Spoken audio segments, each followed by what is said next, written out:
राज्य में अत्याधिक वर्षा होगा कारण भुवनेश्वर स्थित रसुलगढ़ में देखा देइछि एमिति एक अभावनीय घटना। वर्षा पानी रे किछि दुकान धोई होई जिबा सहित किछि फल दुकान भासी जाइछि।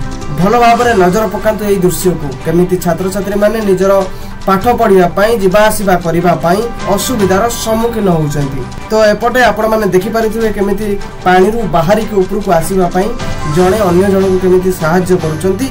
एपटे देखंतु किछि भल लोकंक पाई आज बुढ़ा मौसार ए फल दुकानटी रही जाइछि। किछि लोक ऊपर को गोड़ टेकी जाउथबा समय रे आउ किछि लोक गाड़ी को मध्य ठेली ठेली नेकी जाउछन। तो ए विजुअल देखंतु हुए तो आपको टिके हस लगी थाई पारे किंतु हस को टिके कंट्रोल करंतु काहेकि ना हम राज्य रे एमिति किछि परिस्थिति घटिछि लोक माने प्रॉब्लम फेस करबा सहित असुविधार सम्मुखीन होउछन्ती। ये होउछि भुवनेश्वर रसुलगढ़। आउ किछि मध्य रे जदी एमिति लगातार वर्षा लागि रहे तेबे रसुलगढ़ भासी जाई पलाशुणी ओवरब्रिज रे लागिबा पई बेसी समय लागिबो नै। तबे भलो भाव रे एई वीडियोटा को नजर पकांतु दर्शक बंधु केमिति हम राज्यर राजधानी रे वर्षा पानी रे बन्या सृष्टि होउछि।